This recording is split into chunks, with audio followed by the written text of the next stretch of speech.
Assalamualaikum warahmatullahi wabarakatuh. Kematian merupakan sebuah kepastian. Setiap makhluk ciptaan Tuhan pasti akan mengalaminya. Ketika ajal menjemput kita, tidak bisa lari, menghindar, atau bahkan bersembunyi. Sekalipun kita belum siap menghadap Allah, masih bergelimang dosa, dan belum sempat bertobat. Namun ketika tiba masanya, ajal akan tetap menjemput, tidak peduli apapun keadaan kita. Inilah yang dialami oleh lelaki ini, di mana kematian menjemputnya saat ia dalam kondisi tidak siap. Jenazahnya pun tiba-tiba berubah menjadi babi. Peristiwa ini bahkan disaksikan langsung oleh Rasulullah SAW. Dan semoga kita bisa mengambil hikmah dari peristiwa nyata yang terjadi di masa Rasulullah SAW ini. Dalam sebuah riwayat dikisahkan bahwa suatu hari Rasulullah SAW sedang duduk bersama para sahabatnya. Kemudian tiba-tiba datang seorang pemuda Arab yang masuk ke dalam masjid sambil menangis. Melihat hal tersebut, Rasulullah SAW pun bertanya, "Wahai anak muda, mengapa engkau menangis?" Pemuda itu pun menjawab, "Ya Rasulullah, ayah saya telah meninggal dunia dan tidak ada kain kafan dan tidak pula ada orang yang hendak memandikannya." Mendengar perkataan pemuda itu, Rasulullah SAW pun memerintahkan Abu Bakar radhiyallahu an dan Umar radhiyallahu an mengikuti pemuda itu untuk melihat masalahnya. Sehingga kedua sahabat Nabi itu pun mengikuti pemuda itu dan mendapati ayah pemuda itu telah berubah menjadi babi hitam.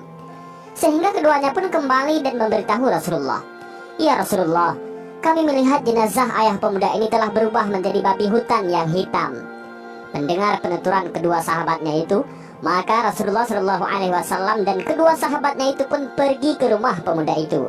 Kemudian beliau pun berdoa kepada Allah, sehingga mayat itu pun berubah menjadi bentuk manusia semula. Lalu Rasulullah SAW dan kedua sahabatnya itu pun mensolatkan jenazah tersebut. Akan tetapi saat hendak dikebumikan, tiba-tiba mayat itu kembali berubah menjadi seperti babi hutan yang hitam. Sehingga Rasulullah SAW pun bertanya kepada pemuda itu, "Wahai anak muda, apa yang telah dilakukan oleh ayahmu sewaktu dia di dunia dulu?" Maka berkatalah pemuda itu, "Sebenarnya semasa hidupnya ayahku ini tidak mau mengerjakan sholat." Mendengar penuturan pemuda itu, Rasulullah SAW pun bersabda, "Wahai para sahabatku, lihatlah keadaan orang yang meninggalkan sholat. Kelak di hari kiamat ia akan dibangkitkan oleh Allah Subhanahu wa ta'ala seperti babi hutan yang hitam." Kemudian dalam riwayat yang lain diceritakan pada masa kepemimpinan Abu Bakar As-Siddiq radhiyallahu an bahwa terdapat seorang laki-laki yang meninggal dunia. Ketika mereka akan mensolatkan jenazah itu, tiba-tiba kain kafannya bergerak, sehingga mereka pun membuka kain kafan itu, dan terkejutlah semua yang hadir karena melihat ada seekor ular yang sedang membelit leher mayat tersebut serta memakan daging dan menghisap darahnya. Semua orang yang hadir itu pun berusaha untuk membunuh ular tersebut.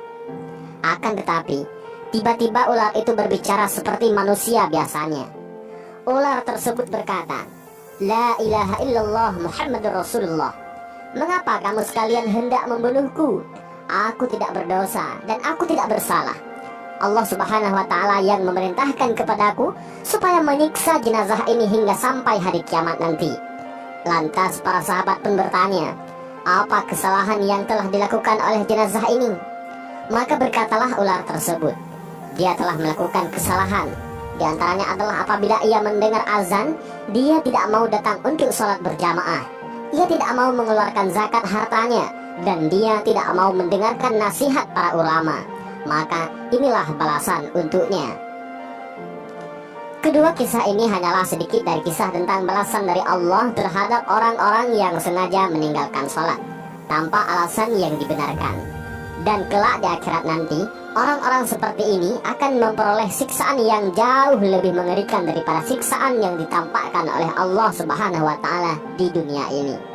Mudah-mudahan dengan kisah ini bermanfaat bagi kita semua. Amin ya rabbal alamin. Wallahu a'lam bishawab. Assalamualaikum warahmatullahi wabarakatuh.